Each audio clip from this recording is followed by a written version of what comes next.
जय श्री कृष्णा। भाव भ्रमर की कथा श्रृंखला में आपका स्वागत है। प्रस्तुत है कथा शनि महाराज।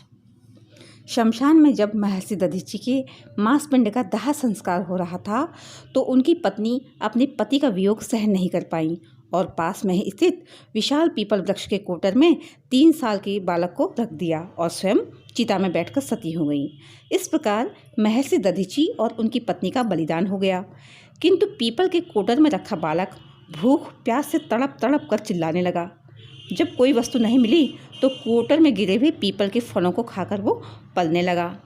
कालांतर में पीपल के पत्तों और फलों को खाकर बालक का जीवन येन केन प्रकार सुरक्षित रहा। एक दिन देवर्षि नारद वहाँ से गुजरे। नारद ने पीपल के कोटर में बालक को देखकर उसका परिचय पूछा। नारद ने पूछा, बालक तुम कौन हो? बालक ने कहा, यही तो मैं भी जानना चाहता हूँ। नारद ने कहा, तुम्हारे जनक कौन हैं? बालक ने कहा, यही तो मैं भी जानना चाहता हूँ।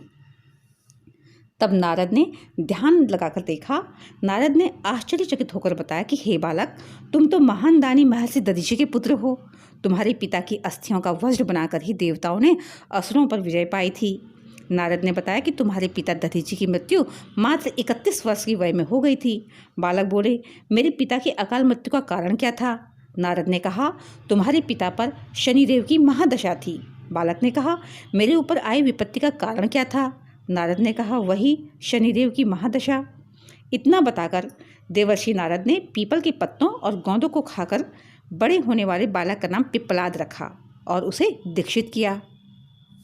नारद के जाने के बाद बालक पिप्पलाद ने नारद के बताए अनुसार ब्रह्मा जी की घोर तपस्या कर उन्हें प्रसन्न किया।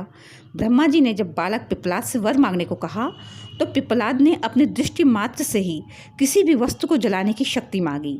ब्रह्मा जी से वर मिलने पर सर्वप्रथम पिप्पलाद ने शनिदेव का आवाहन किया और अपने सम्मुख प्रस्तुत किया और सामने पाकर आंखें खोलकर भस्म करना शुरू ही कर दिया। शनिदेव सशरीर जलने लगे। ब्रह्मांड में कोलाहल मच गया। सूर्यपुत्र शनि की रक्षा में सारे देव विफल हो गए। सूर्य भी अपनी आंखों के सामने अपने पुत्र को जलता हुआ देखकर ब्रह्मा जी से बचाने हेतु विनय करने लगे। अंततः ब्रह्मा जी स्वयं पिप्पलाद के सम्मुख पधारे और शनिदेव को छोड़ने की बात कही, किंतु पिप्पलाद तैयार नहीं हुए। ब्रह्मा जी ने एक के बदले 2 वर मांगने की बात कही।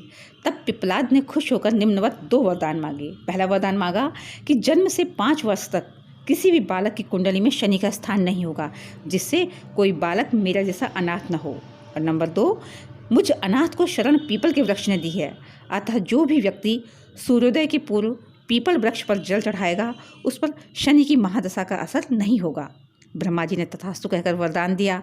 तब पिप्पलाद ने जलते हुए शनि को अपने ब्रह्मदंड से उनके पैरों पर आघात करके उन्हें मुक्त कर दिया, जिससे शनिदेव के पैर क्षतिग्रस्त हो गए और वे पहले जैसे तेजी से चलने लायक नहीं रहे। अतः तभी से शनि शनैः चरति यह शनैश्चरः, अर्थात जो धीरे चलता है वही शनैश्चर है कहलाए। और शनि आग में जलने के कारण काली काया और अंग भंग रूप में हो गए।